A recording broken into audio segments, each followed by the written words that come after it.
একদিন না একদিন আল্লাহর দরবারে আমাদের যাইতেই হবে রে বাবা।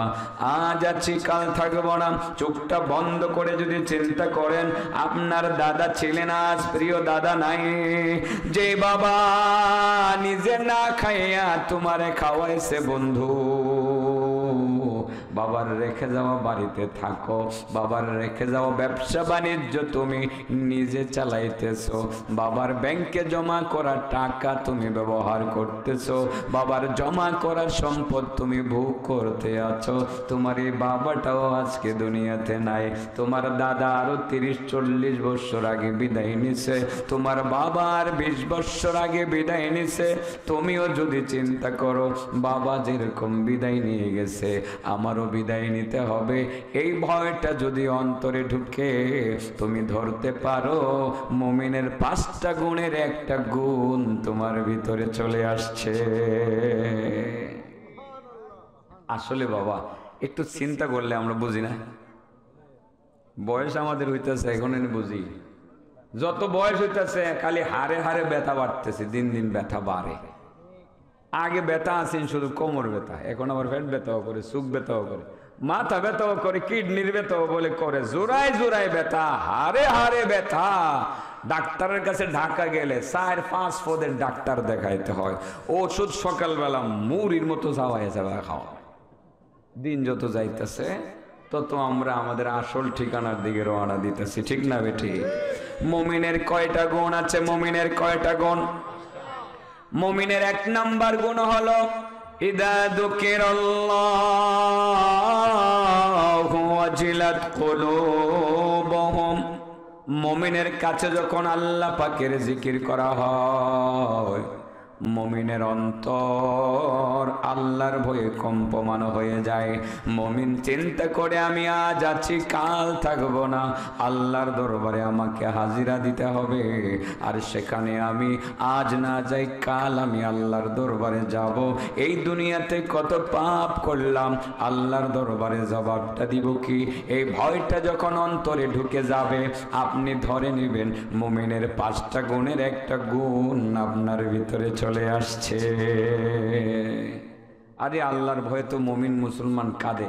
আল্লাহর ভয়ে আমি আগেও বলছি, মনে হয় আপনারা শুনছেন, আল্লাহর ভয়ে তো পাহাড় আর পাথরও কাঁদে।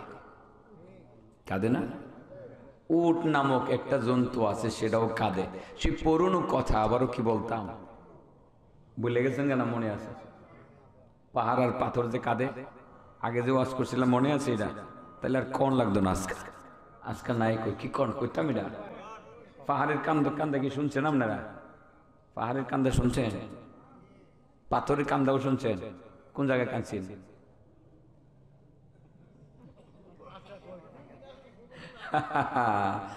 না ঠিকই কইছে, হয়তো ওয়াজটা শুনছে কিন্তু কান্দাটা শুনছে না, তো আমি কান্দাটা শুনে দিই, ঠিক আছে না? আবার এটা মনে আসেনি, এমন কিছু মুসলমান আছে যে মুসলমান মারা গেলে তার জন্য কেডা কান্দে? আসমান কান্দে, জমিন কান্দে, 40 দিন পর্যন্ত জমিন কান্দে, আর মাটি খালি কয় আল্লাহ তোমার বান্দারে আমার ভিতরে দাও। সুবহানাল্লাহ। জমিন নিজে নিজে সাজ সজ্জা করে, আরে যদি আমার ভিতরে আইতো আমি তারে কত যত্ন করতাম। আমরা সেই লোকটার অন্তর্ভুক্ত হইতাম নি? হইতাম। আমি গড়িটা দিককালে বুঝছি, আপনারা বেশিক্ষণ শুনতেন না। 11:30টার ভিতরে আমরা করে এই জায়গার ভিতরে নিয়ে যাবো ইনশাল্লাহ। এমন বানাই দেবো যাতে জমিন কান্দে, আসমান কান্দে, 40 দিন পর্যন্ত কান্দবো বেড়া তোমার লেগে জমিনে। আর প্রত্যেক ইঞ্চি মাটি গেলে কইব, নিজে সাজবো, সাহায্য করবো, আল্লাহ তোমার এই বান্দাটারে আমার ভিতরে দেও না, আমি তার আদর যত্ন করবো। সুবহানাল্লাহ। এমন বান্দাই তো হইতাম। হ্যাঁ, এমন বান্দা হইতাম না? হইতাম। মুমিনের গুণ কয়টা? 5টা গুণ কর পরে নাকি ডাইব, এর আগে পাইতো না। মুমিন 1 নাম্বার গুণ, মুমিন আল্লাহর ভয়ে কাঁদে। মুমিন কেন কাঁদবে না? অথচ আল্লাহর ভয়ে পাহাড়ও কাঁদে, পাথরও কাঁদে, জীবজন্তুরা, উট, তারাও কাঁদে। সেই পুরনো হাদিসটা 5 মিনিটে বলেই ফেলি, হয়তো ভুলে গেছেন, অনেকে চাইতেছেন মনে হয় শুনতেন। রাসূল করিম সাল্লাল্লাহু আলাইহি সাল্লামের এক চাচাতো ভাই ছিল, তার নাম ছিল আকিল। কি ছিল? আকিল। আবু তালেবের ছেলে আকিল। ওই যে এর নাম হলো কি? আকিব। আরে একটু ল হইলি তো আকিল হয়ে গেলি। আকিল ইবনে আবু তালেব, আবি তালেব। তিনি বলেন যে একদিন আল্লাহ রাসূল সাল্লাল্লাহু আলাইহি সাল্লাম আমার হাতে ধরে লও যাও ভাই একান্তে ঘুরে আই, লও যাও ভাই একান্তে ঘুরে আই। নবী কইছে ঘুরে আই কেমন লাগবো? আমারে যদি কইতো সারা জীবনে ঘুরলাম বললে সাথে সাথে, ঠিক না ভাই? ঠিক। আকিল কয় আমারে লইয়া যে নবীজি চলছে, যাইতাছে যে কই যে যাইব এটা তোর কইছে না, যাইতাছে যে খালি যাইতেই আছে, বাড়িঘর নাই, খালি দুলা বালু, খালি বালু আর বালু, বালুর পাহাড়, কোনো গাছ গাছারাও নাই, কোনো পাথরও নাই, জঙ্গলও নাই, কিচ্ছু নাই, শুধু বালু আর বালু। আরবের ভূমি মরুভূমি যারা দেখছেন গেছেন তো দেখছেন। আর এখন তো সহজ, কেউ ভাই সহজ না, মোবাইলে চার্জ দিলে তো মরুভূমি দেখা যায়, ঠিক আছে না? সাগর দেখা যায়, নীল দরিয়া দেখা যায়, এটা দেখা যায়, সেটা দেখা যায়, এখন তো সহজ হয়ে গেছে আর কি। হযরত আকিল বলেন আল্লাহ রাসূল সাল্লাল্লাহু আলাইহি সাল্লাম যখন আমার হাতে ধরে লইছে আর চলছে তো চলতেছি আর চলতেছি, মরুভূমি আর মরুভূমি, একটা জায়গাতে যাওয়ার পরে হঠাৎ করে দেখি যে আল্লাহ রাসূল আমারে বলতেছে যে আকিল আমার যে একটু বাথরুমের প্রয়োজন পড়ছে। আচ্ছা কোন জিনিস? নবীজির বাথরুমের প্রয়োজন পড়ছে, বাড়িঘর নাই, বাথরুম নাই, জঙ্গল নাই, পাহাড়ও নাই, কিচ্ছু নাই, এই বালুর মধ্যে আল্লাহ নবী কই বইব? হযরতে আকিলের একটু টেনশন লাগছে না? টেনশন একটু লেগে গেছে, ইয়া রাসূলুল্লাহ তাহলে কেমনে কি করো? তাহলে এই জায়গাতে তো কোনো বাড়িঘর নাই, জঙ্গল মঙ্গলও নাই, কোনো গুহাও নাই, আর কোনো পাথরও নাই, পাহাড়ও নাই, তাহলে কেমনে কি করতাম? তাহলে কি আমি একটু পর্দা টর্দা দিয়ে একটু ব্যবস্থা করে দেব? আল্লাহ রাসূল বলেন অযথা ঝামেলা করার কি দরকার? তাহলে কি করতাম? দেখো যে দূরে কোনো গ্রাম দেখা যায় কিনা। তো গ্রাম কিন্তু আপনার দূরে থাকলেও, খালি ময়দানের পরে গ্রাম দূরে থাকলেও দেখা যায়, বাড়িঘর দেখা যায় না, গাছগাছালি দেখা যায়, ঠিক না বে? ঠিক। আকিল বলেন ইয়া রাসূলুল্লাহ হয় ওই যে ডান দিকে একটা গ্রাম দেখা যায়, তাইলে এই গ্রামের মধ্যে গাছ দেখা যায় না? আছে তো, বড় গাছটারে ইশারা করে কও সে যাতে আল্লাহর হুকুমে আমার কাছে চলে আসে। আকিল ডান দিকে ইশারা করে কয় এই গাছ, আঙ্গুল দেখালে ইশারা করছে, গাছ কিন্তু 10 কিলো 20 কিলো দূরে, সুবহানাল্লাহ করতেন না? এই গাছ যেটার দিকে আঙ্গুলটা ধরছে, আল্লাহর হুকুমে আল্লাহর নবীর কাছে এসে পড়ো। কথাটা বলতে দেরি আর গাছ আইসা আমার নবীর কাছে আইসা দাঁড়াইতে দেরি নেই। এটা আমার নবীর মুজিজা। তো আমরা তো সেই নবীর উম্মত, আলহামদুলিল্লাহ করতেন না? আবার নবী যখন দেখছে গাছ এসে পড়ছে, আকিল ডান দিক থেকে তো গাছ একটা আসলোই, তো এক গাছে তো আর পর্দা খুশিদা হইতো না, তুমি এবার বাম দিকে কোনো গাছ দেখা যায় কিনা, গ্রাম দেখা যায় কিনা? ইয়া রাসূলুল্লাহ হয়তো গ্রাম দেখা যায় 10-20 কিলো দূরে। তো ইশারা করে বড় গাছটারে বলো আমার কাছে চলে আসতে। পরে বলছে এই গাছ, নবী বলছে আল্লাহর হুকুমে চলে আসতে, দুই পাশে দুই গাছ এসে বসছে, সুবহানাল্লাহ করতেন না? আকিল সামনের দিকে তো গাছ আর একটা লাগবে, দেখো কোনো গ্রাম দেখা যায় কিনা। ইয়া রাসূলুল্লাহ দেখা যায়, তাহলে কোন আল্লাহর হুকুমে এসে পড়তো। পরে আশের ইশারা করছে এইভাবে, এই আল্লাহর হুকুমে চলে আসো, চলে আসে। কয়টা হয়েছে? আকিল পিছনে তো লাগলো একটা, পিছনের দিকে দেখো না গ্রাম আছে কিনা, দেখা যায় তো গ্রাম, তো বলো একটা গাছের দিকে ইশারা করে চলে আসতে। ও ইশারা করে এই বৃক্ষ, নবী বলছে আল্লাহর হুকুমে চলে আসতে, এটা চলে আসছে। 4 গাছ মিললা মোটামুটি একটা জঙ্গলের মতো হয়ে গেছে কেনা, নিচ থেকে ডালাগুলো এভাবে বিছাই দিছে, আর উপরে তো ডালা আছে, ওই আল্লাহ নবী এখানে বৈশা বাথরুমের কাজটা করছে। কিন্তু আকিলের কথা হইলো তিনি করছেন, আবার গাছগুলোর নবী বাথরুম টাথরুম সাইরা কয় গাছ আল্লাহর হুকুমে যাও গা, ওর গেছে গা, গাছ আর নাই। হযরত আকিলের কথা হইলো যে নবী বাথরুম করছে, কই সিধা প্রস্রাবের সিধে বেটাও নাই, পানি টানিও নাই, বাথরুমও নেই, গেল কই বাথরুম? মনের ভিতরে খুঁতখুতানি একটা ঢুকে গেছে আর। কিন্তু লজ্জার বিষয় না যে ইয়া রাসূলুল্লাহ আপনি যে বাথরুম করছেন, কই বাথরুম করে জিজ্ঞানোটা শরম না? জিজ্ঞাসা কইরেও পারতেছে না, না কইরেও পারতেছে না, পড়ছিনি বিপদে। কিন্তু মনের ভিতরে তো খুঁতখুতানি রয়ে গেছে, শরম না সাইরা জিজ্ঞাসাই করে ফেলছে, ইয়া রাসূলুল্লাহ আপনি যদি বাথরুম না করে থাকেন তো গাছগুলো কেড়ে আনছিলাম। তার মানে প্রশ্নটা ওইভাবে করছে, আর করে থাকলে বাথরুম গেছে কই? আল্লাহর নবী কয় আকিল আমি নবীর বাথরুম দুনিয়ার কোনো মানুষ কখনো দেখে নাই, কোনোদিন দেখতে পারবে না। কারণ আমি নবী যখন বাথরুম করি, গাছ থাকলে গাছের জ্বর, আর মাটি থাকলে মাটি প্রতিযোগিতা করে আমার বাথরুমগুলো গিলে ফেলে। আজকেও তাই হয়েছে, তারা আমার বাথরুম গিলে ফেলেছে, সেই জন্য তুমি আমার বাথরুম দেখতে পাও নাই। কোনদিন আমি নবীর বাথরুম দেখতে পাইবে না। আমার নবীর শানই আলাদা। বাথরুম করেছেন সত্য, কিন্তু দুনিয়ার কোনো মানুষ নবীর বাথরুম দেখে নাই। আল্লাহু আকবার। আমরা সেই নবীর উম্মত, আলহামদুলিল্লাহ। আকিল বলেন, এই ঘটনা আমি কোনোদিন দেখি নাই। এমন আশ্চর্যজনক ঘটনা দেখার পরে আমার ঈমান বাইরে গেছে। আমি কিন্তু মুমিনের কথা বলতেছি। মুমিন আল্লাহর ভয়ে কাঁদে, কেন কাঁদবে না? আল্লাহর ভয়ে পাহাড় কাঁদে আর পাথর কাঁদে, উট কাঁদে। পাহাড় আর পাথর আর উটের কান্না শোনানোর জন্য এই হাদিসটা গেছি। 2-3 মিনিটের ভিতরে কান্না শুনতে পারবেন ইনশাআল্লাহ। হযরতে আকিল বলেন, আর একটু সামনে অগ্রসর হইলাম। সামনে অগ্রসর হয়ে আকিল এবার বললেন, ইয়া রাসূলুল্লাহ, একটু আগে আপনার উপকার করেছিলাম, এদিক সেদিক থেকে গাছ এনে আপনার উপকার করেছিলাম আপনার নির্দেশ মেনে। নবী গো, এখন যে আমার একটা প্রয়োজন হয়েছে, আমার প্রয়োজন মেটাইতে হবে। রাসূল বলেন, আকিল, তাহলে তোমার আবার কি হয়েছে? বাথরুমে ধরছে নাকি? ইয়া রাসূলুল্লাহ, আমার বাথরুমের কোনো প্রয়োজন পড়ে নাই, আমার পানির পিপাসা লাগছে। আমি দেখছি আমার ভান্ডের মধ্যে কোনো পানি নাই, আপনার পেয়ালার মধ্যে কোনো পানি নাই। এই মুহূর্তে মরুভূমির প্রান্তরে পানি পান না করলে কলিজা ফেটে মৃত্যুবরণ করার আশঙ্কা আছে। নবী গো, দয়া করে একটু পানির ব্যবস্থা করে দে।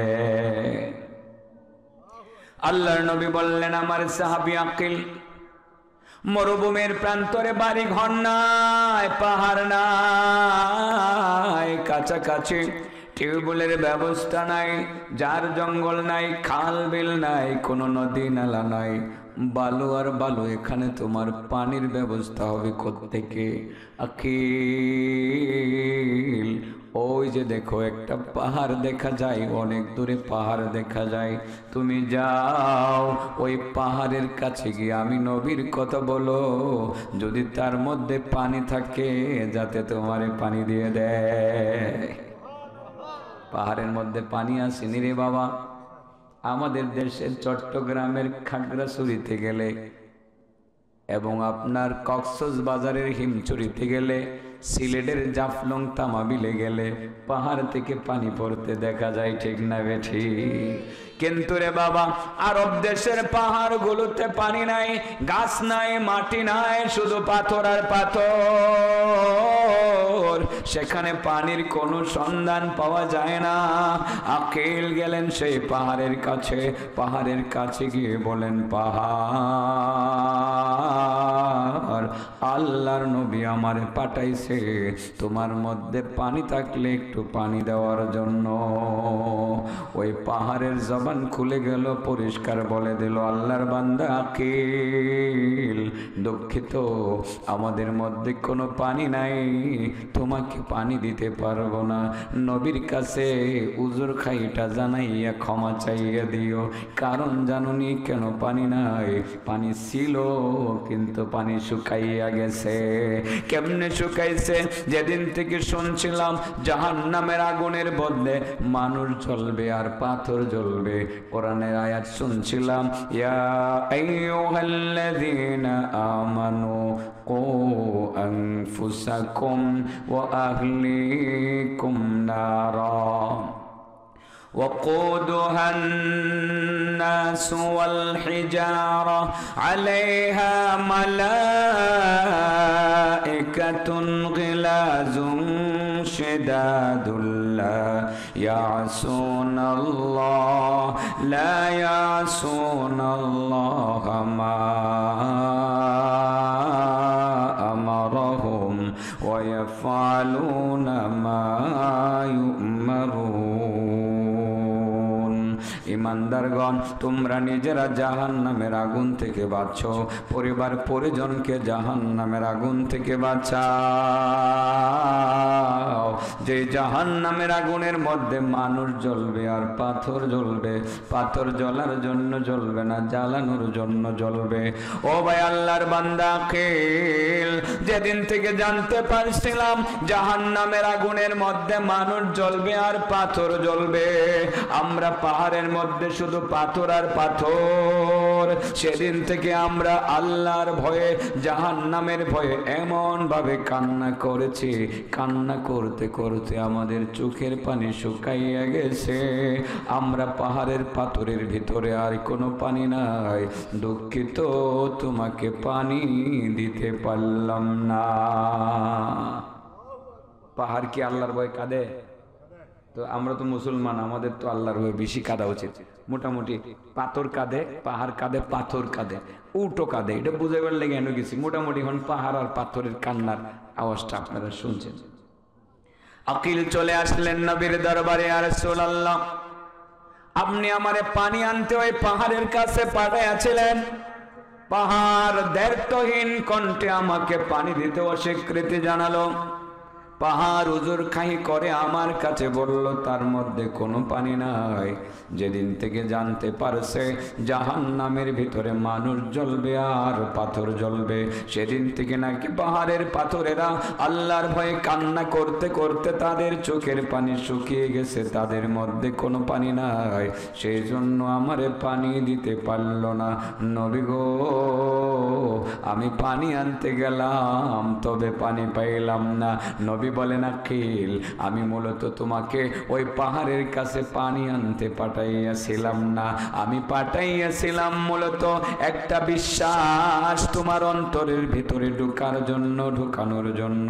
আল্লাহর ভয়ে যে পাহাড়ও কাঁদে, আল্লাহর ভয়ে যে পাথরও কাঁদে, এই বিশ্বাসটা তোমার ভিতরে ঢুকানোর জন্য এখানে পাঠাইয়াছিলাম। তোমার পানির প্রয়োজন, এখন ওই পানির ব্যবস্থা হয়ে যাবে। এই কথা বলে আমার নবী বালুর মধ্যে বালু গরম বালি এর ভিতরে 5টা আঙ্গুল বিসমিল্লাহ বলে ঢুকাইয়া দিলেন।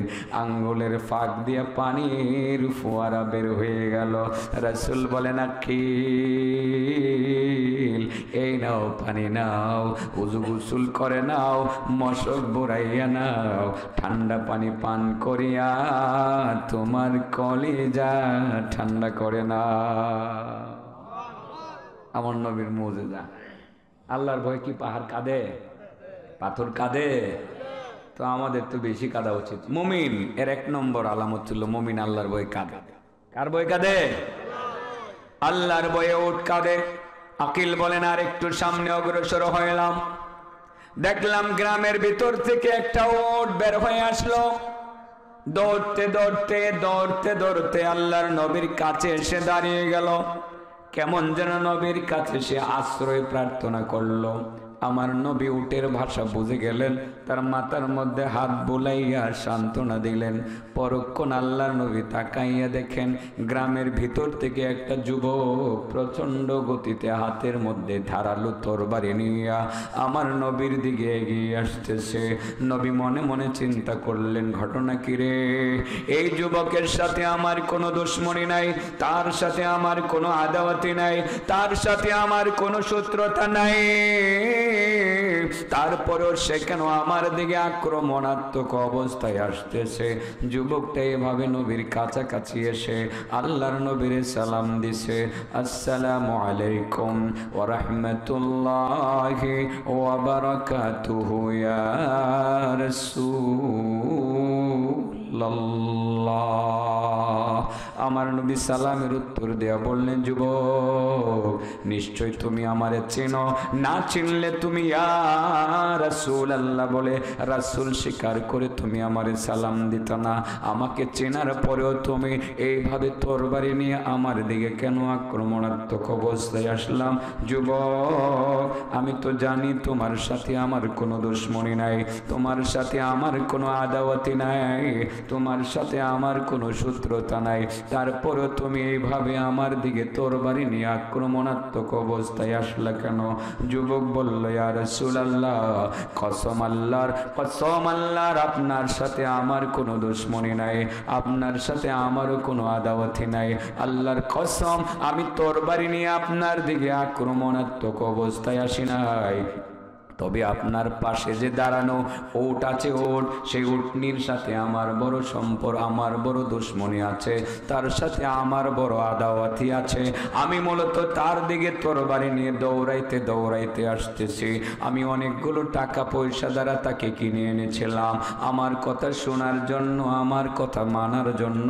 অনেক আদর যত্ন করে তাকে লালন পালন করেছি আমার কথা শোনার জন্য, আমার কথা মানার জন্য। কিন্তু সে আমার কথা শুনে না, আমার কথা মানে না, আমাকে পিঠে নিয়ে চলতে চায় না। রশি দিয়ে বেঁধে রাখলে রশি ছিঁড়ে চলে আসে। আজকেও সেটাই করেছে, রশি ছিঁড়ে চলে এসেছে। আমি চিন্তা করলাম তাকে আর আদর করলে লাভ হবে না, জবাই করে গোশতগুলো বন্টন করে খেয়ে ফেলবো। এই জন্য মূলত ওই উটের দিকে আক্রমণাত্মক অবস্থায় এসেছি। আল্লাহর কসম, আপনার সামনে আমি আক্রমণাত্মক অবস্থা দেখানোর জন্য আসি নাই। আমার নবী যে উটকে আশ্রয় দিলেন, সেই উটের দিকে তাকাইয়া নবী বলেন, উট, আল্লাহর হুকুমে জবান খুলে কথা বলো। তোমার মালিক তোমার বিরুদ্ধে গুরুতর অভিযোগ দায়ের করেছে, তুমি নাকি মালিকের কথা শুনো না, মানো না। এবার উটের জবান খুলে গেল, পরিষ্কার কণ্ঠে বলতে শুরু করলো, ওগো নবীজি, আমার মালিক যা বলেছে সত্য কথাই বলেছে। আমার মালিক একটা মিথ্যা কথাও বলে নাই। আমার মালিক আমাকে অনেকগুলো টাকা পয়সা দ্বারা কিনে এনেছেন, কথা সত্য। আমি তার কথা শুনি না, সেটাও সত্য। আমি তার কথা মানি না, ওই কথাটাও সত্য। রশি দিয়ে বেঁধে রাখলে রশি ছিঁড়ে চলে আসি, সেই কথাটিও সত্য। আজকেও আমি রশি ছিঁড়ে চলে এসেছি, এই কথাটিও সত্য। ওগো নবীজি, তবে কেন চলে আসলাম সেটা অত আমি আপনার কাছে বলবো। নবী গো, অনুমতি দিলে বলবো। রাসূল বলেন, বলো। উট বলল, ইয়া রাসূলুল্লাহ, আমার মালিকের অন্তরে আল্লাহর ভয় নাই, আমার অন্তরে আল্লাহর ভয় আছে। আমার মালিক রাতের বেলা কটিয়াদি বাজারে যায়, আর নৌকায় গল পাখি বললা কালে স্লোগান দেয়, সারাক্ষণ শুধু বাজারে থাকে। আর আমি বোঝানোর জন্য বলছি, এখন তো বহু মানুষ দেখে আসছে কটিয়াদিতে, কেউ বলে নৌকা, কেউ বলে ঈগল পাখি। একই ফ্যাক্টরির দুইটা প্রোডাক্ট, এক ফ্যাক্টরির দুই প্রোডাক্ট, ফ্যাক্টরি কিন্তু একটা হয়। আমার মালিক সারা রাত বাইরে থাকে, অনেক রাত্র পর্যন্ত বাইরে থাকে, নামাজ পড়ে না, এশার নামাজ পড়ে না, বাইরে আড্ডা দেয়, ডাইরেক্ট বাড়িতে আইসা বিছানার মধ্যে ঘুমাইয়া যায়, এশার নামাজ পড়ে না। আমার বড় ভয় হয়, এশার নামাজ না পড়ার কারণে আমার বাড়ির মালিকের উপরে যদি আল্লাহর পক্ষ থেকে কোনো আযাব গজব নাজিল হয়, মালিক যেমন রক্ষা পাবে না, আমিও রক্ষা পাবো না। সেই জন্য মূলত আমার মালিকের কাছে আমি থাকতে চাই না। তবে ওগো নবীজি, আমার মালিক যদি আজকে আপনাকে সামনে রেখে আল্লাহর কসম করে ওয়াদা করতে পারে, আজ থেকে আর কোনোদিন এশার নামাজ ছাড়বে না, আমি তার কথা শুনবো, আমি তার কথা মানবো, আমার এক সপ্তাহ না খাওয়াইলেও আমি তাকে পিঠে নিয়ে চলবো। আমার নবী এবার মালিকের দিকে তাকাইয়া বলেন, মালিক, এবার তোমার উট তোমার বিরুদ্ধে পাল্টা অভিযোগ দায়ের করলো, তুমি জবাব দাও। মালিক চোখের পানি ছেড়ে দিয়ে বলল, নবী গো, বুঝতে পারি নাই, মানুষ হয়েও আল্লাহর ভয় অন্তরে ঢুকাইতে পারলাম না। একজন মানুষ হয়ে ঈমানদার হইতে পারলাম না। একটা উটের কাছ থেকে আজকে আল্লাহর ভয় আমাকে শিখতে হইল। ওগো নবীজি, আজকে আপনাকে সাক্ষী রেখে আল্লাহর কসম করে আমি ওয়াদা করলাম আমি আর কোনোদিন ঈশান নামাজ ছাড়ব না। এবার উট খালি মাথা নাড়ায়, মালিক রে বুঝাইতে চাই, মালিক আসো আসো, তুমি আমার পিঠে উঠো, তুমি আমার পিঠে উঠো, দেখবা এবার তোমারে নিয়ে কেমনে আমি চলি। এবার মালিক গিয়া পিঠে উঠলো, ওর দৌড়াইতে দৌড়াইতে মুহূর্তের মধ্যে মালিক রে নিয়া মালিকের ঘরের বারান্দায় পৌঁছাইয়া দিল। আল্লাহর ভয় কি উঠ কাঁদে? মুমিনের গুণ কয়টা? এর মধ্যে মুমিন আল্লাহর ভয়ে কাঁদে, আল্লাহর হুকুম মানে, আল্লাহর ভয়ে কাঁদে, নামাজ পড়ে আল্লাহর ভয়ে, আল্লাহর ভয়ে পর্দা করে। মহিলারা যারা পর্দা করে এটা লোক দেখাবার লাগে করে না, আল্লাহর ভয় করে। আল্লাহর ভয়ে পর্দা যারা করে এইসব মহিলারা তো বেহেশতে যাইবই। তবে যারা আল্লাহর ভয়ে পর্দা করতো না এরারে চুলের মধ্যে দুইটা উপরে লটকায় রাখা হইব। হ্যাঁ, হাদিস তো, এই হাদিস পুরাটা করতাম। লটকায় রাখা হইব আলমে বর্জকে, লটকায় নিচের দিক থেকে আগুন ধরাই দেওয়া হইব, মুখের মধ্যে আলকাতরার মতো এক ধরনের গরম তেল ঢুকাই দেওয়া হইব। এই আলকাতরা পায়খানার রাস্তা দিয়ে নারী বুড়ি সহ বেরোইব। কি সহ বেরোইব? কিয়ামত পর্যন্ত এই বেপর্দা নারীর বিরুদ্ধে শাস্তিটা চলবো, একটা সেকেন্ডের জন্য থামতো না। যে কোন নারী মাথার মধ্যে কাপড় দেয় না? দেয় না, যে দেয় না, যে দেয় না। তো মা বোনদেরকে তো বেশি কিছু কুতারলাম না, আজকে থেকে একটুকুই কয়ে গেলাম, নামাজ তো পরে নয়, মাথার মধ্যে অন্যটা দিয়া বাইরে যায়েন, বুটকাটা ফুরে বাইরে যায়েন, নাইলে কিন্তু আপনার অবস্থা এরম হইব, নামাজ রোজা কবুল হইতো না। বেপর্দা নারীর নামাজ রোজা কি হয় না? কবুল হয় না। বাইরে কলেজে যাওয়া লাগবো, আমার অনেক ছোট বোন আছে না জালালপুরে, এরা কটিয়াদি সরকারি কলেজে পড়ে, যাওন তো লাগবো, এরা যাইব, যাক না। বোন গো, তোমার চুলের মধ্যে যদি লটকায় রাখলে কত লটকিটা থাকতাম, হাজার হাজার বছর তোমার লটকারে হইব। তুমি কে রে মাথাটা উদাম করে কলেজে যাইতেছ? আজকে তোমার বাপের কব আমার লটকায় রাখলে তোমার কাছে কি ভাল লাগবো? বাপে গো না গো মা, ভাল লাগবে না। কোন বাপটা সহ্য করবো এটা? তো আব্বু আমার বুরকা কিনে দো। বেড়ি তুই কলেজে যাইবার আগে আমি বাজার থেকে বুরকা আইনা দিয়া পরে অন্য কাজে যাবো, এর আগে যেতাম না। প্রত্যেকটা বাপ দায়িত্ব পালন করবেন। বন্ধু বিয়ে করছো, সুন্দরী বউডারে লইয়া হুন্ডার পিছনে বইয়া বইয়া ঘুরো, 31 নাইট তো আইতি আছে, একটা শয়তান্যা রাত আইতাছে না?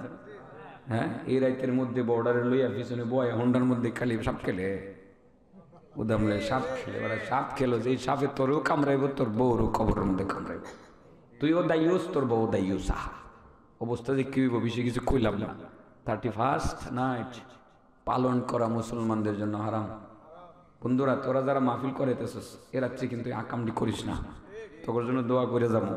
তোরা যে সুন্দর আয়োজন করছো, প্রথম মাহফিল এত জমে না, প্রথম মাহফিল এত জমে না, কিন্তু এর প্রথম আয়োজন একেবারে প্রাণবন্ত, মাঠ ভরা। এই ছেলেগুলোর মনে হয় আল্লাহ দিনের জন্য কবুল করছে।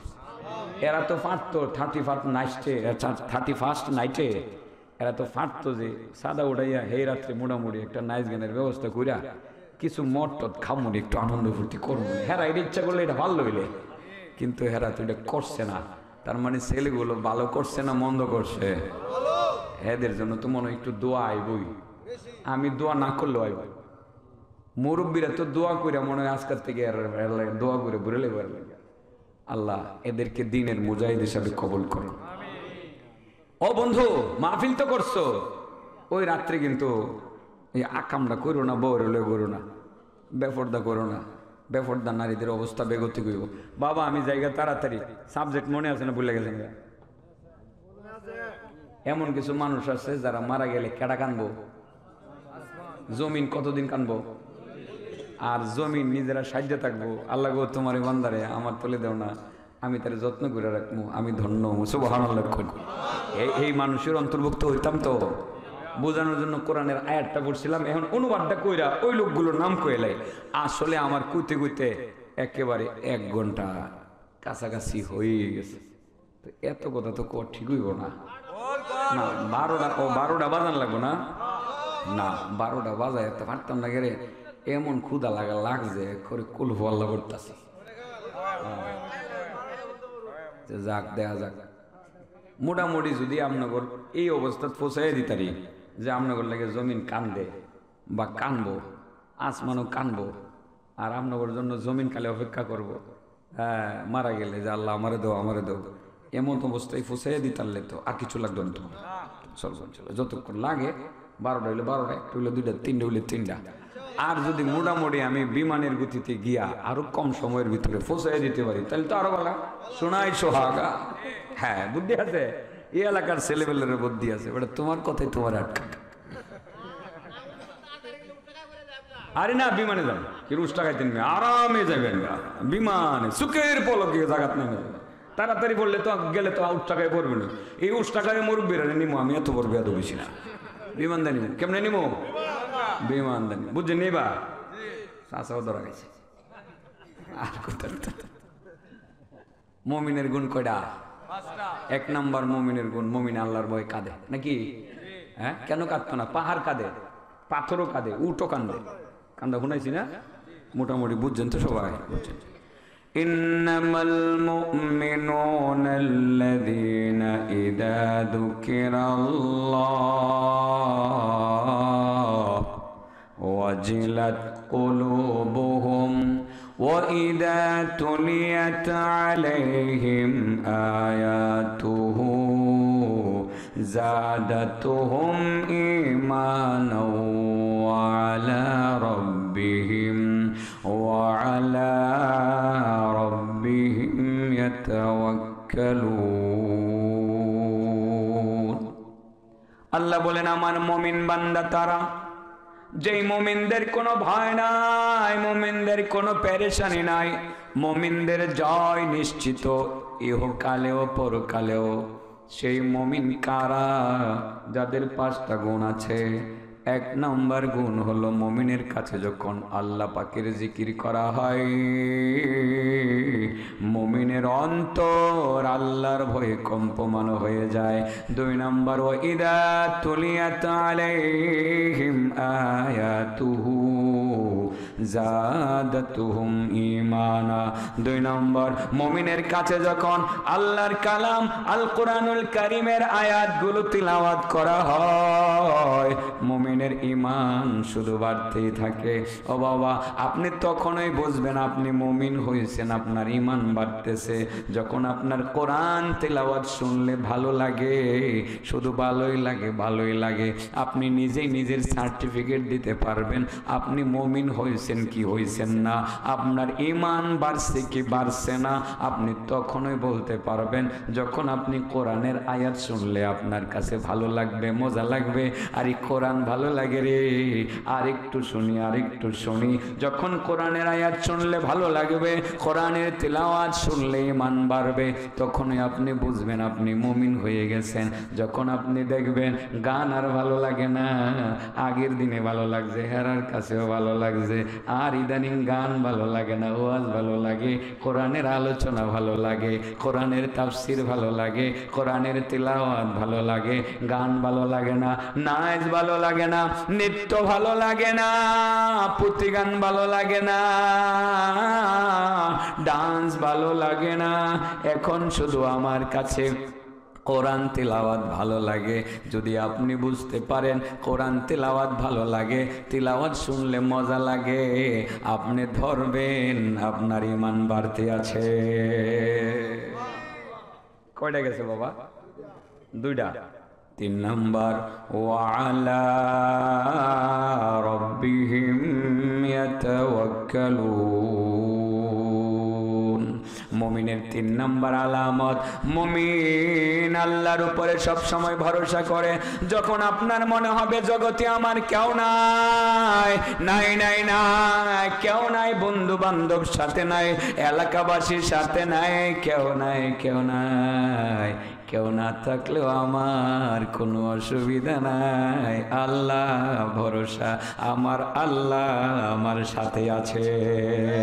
যখন মনে হবে কেউ না থাকলেও অসুবিধা নাই, আমার আল্লাহ আমার সঙ্গে আছে, এই বিশ্বাসটা যখন আল্লাহর উপরে সময় নেই, সব নাচিস না, নাচ গান সব যখন দূরে সরাইয়া দিব, তো এমনি এমনি তো সমাজ থেকে ইসলামী হুকুমত কায়েম হওয়া শুরু হইব।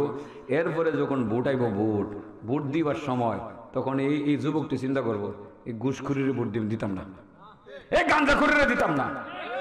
বালা একটা মানুষ হয়েছে, এই লোকটা ঘুষ খায় না, গাঞ্জা খায় না, নামাজ পড়ে, এর ভোট দিব। সংসদে গিয়ে আল্লাহওয়ালা মানুষটা গিয়া সংসদে গিয়া কি ইসলামের বিরুদ্ধে আইন পাস করবো? হ্যাঁ, করতো না। এমনি এমনি সংসদে ইসলাম ঢুকা যাবো। নামাজটা আগে দরকার। মাহফিলের লগে লগে আজকে যেমন সুন্দর একটা মাহফিল করাইছো যুবক ভাইয়েরা, আজ থেকে সুন্দরভাবে নামাজ শুরু করে দিবা। দোয়া আমি তো করম ওই মুরব্বী বাবারা খালি দোয়া ওই করতে থাকবো ইনশাআল্লাহ। ঠিক আছে তো? মোমেনের 4 নম্বর গুণ জানি কি? নামাজ কায়েম করুন। 5 নম্বর, হ্যাঁ মাশাআল্লাহ, যাকাত। ওই কথাটা আমার আল্লাহ অন্যভাবে কইছে, অমিম্মা রাযাকনাহুম ইউনফিকুন। 5 নম্বর হলো মুমিন তারা, এদেরকে আমি যেই সম্পত্তি দিছি, হেদেরটি না, আমারটিও, আমি যা দিছি এন থেকে কিছু আমার রাস্তায় দিব। তাহলে আমনের যে এত বড় সম্পদের মালিক কেডাই দিছে? আল্লাহ কর বেড়া, তোরে যে সম্পদগুলো দিছি তো আমিই দিছি, তো এন থেকে কিছু আমারে দেলা, তো আল্লাহরে দিয়ে লাইলে মানে আল্লাহ কি ইডি নিয়ে বাজারও মিষ্টি খাইব? আমার আল্লাহ খায় মানে কোথায় দিলে আল্লাহরে দেওয়া হইব? ও যে গরিব মানুষটা আছে খাইতো ভাই না, হেরে দিলে আল্লাহরে দেওয়া হইব। মসজিদ করবেন আল্লাহরে দেওয়া হইব, মাদ্রাসা করবেন আল্লাহরে দেওয়া হইব, এতিমখানা করবেন আল্লাহরে দেওয়া হইব, সব আল্লাহরে দেওয়া হইব যদি আপনারা দান করেন। এবার বলেন মুমিনের গুণ কয়টা? 1 নম্বর, মুমিন আল্লাহর ভয় কাঁদে। 2 নম্বর,